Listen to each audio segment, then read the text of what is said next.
সামনে বিশ্বকাপের আগে আয়ারল্যান্ডে ত্রিদেশীয় সিরিজ খেলবে বাংলাদেশ। তবে বিশ্বকাপে দল গোছাতে ব্যস্ত প্রত্যেকটা দেশের মতো বাংলাদেশও দল গোছাতে ব্যস্ত। আর তাই তো হাবিবুল বাশারের চোখে বিশ্বকাপ ইতিহাসে এটাই হবে বাংলাদেশের সেরা দল। কেন সেরা দল হবে সেটির জোরালো যুক্তি দিয়েছে বিসিবি নির্বাচক। বিশ্বকাপ আসে 4 বছর পর পর, বিশ্বকাপ সবসময় বিশেষ কিছু, এই কারণে দল করতে গিয়ে নির্বাচকদের একটু বেশি চিন্তা ভাবনা করতে হয়, একটু সময় নিতে হয়। পেছনের যত বিশ্বকাপ দেখেন এই বছর আমরা সেরা দলটা নিয়েই যাচ্ছি। দলে এত অভিজ্ঞ খেলোয়াড়, এত পারফর্মার আগে এতটা ছিল না। দলটা কেমন হবে সেটা ঠিক হয়ে আছে। এর মধ্যে কেউ যদি দুর্দান্ত কিছু করে ফেলে সেটা ভিন্ন কথা, তবে বিশ্বকাপের একটা সেটআপ তৈরি হয়ে আছে। এখন সবাই যে ছন্দে আর সুস্থ থাকুক। 2015 বিশ্বকাপে বাংলাদেশ খেলতে গিয়েছিল তরুণে নির্ভর করা এক দলের উপর।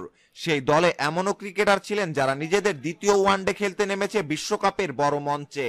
সৌম্য সরকার, সাব্বির রহমান, তাসকিন আহমেদের সঙ্গে মাহমুদুল্লাহ, মুশফিকুর রহিম, সাকিব আল হাসানের মতো অভিজ্ঞদের দারুণ মিশেলে বাংলাদেশ বিশ্বকাপ ইতিহাসে প্রথমবারের মতো উঠেছিল কোয়ার্টার ফাইনালে।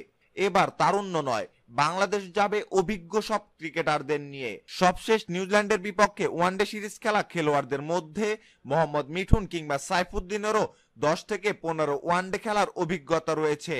কিন্তু অভিজ্ঞতা থাকলেই যে সব সময় সফল হওয়া যাবে সেটির কোনো নিশ্চয়তা নেই। কিউইউদের বিপক্ষে সবশেষ ওয়ানডে সিরিজে যেমন ভালো করতে পারেনি বাংলাদেশ। হাবিবুল অবশ্য এই একটা সিরিজ দিয়ে দলকে বিচার করতে চান না। নিউজিল্যান্ডের বিপক্ষে যে খেলাটা খেলেছে বাংলাদেশ সেটির চেয়ে তিনি চিন্তিত খেলোয়াড়দের ফিটনেস নিয়ে। যারা ছন্দ হারিয়ে ফেলেছে বিশ্বকাপ দল গঠনে সেটির কোনো প্রভাব ফেলবে না। ধরুন মুশফিকুর রহিমের এই সিরিজটা খারাপ গেছে, তাকে নিয়ে নিশ্চয়ই আমাদের ভাবতে হবে না।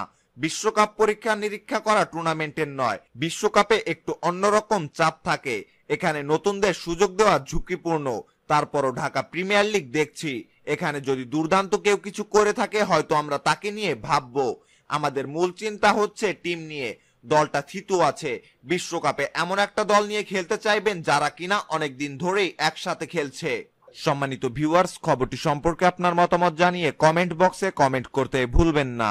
ক্রিকেটে নিত্য নতুন সকল সংবাদ সবার আগে পেতে চ্যানেলটি এখনই সাবস্ক্রাইব করুন। ধন্যবাদ।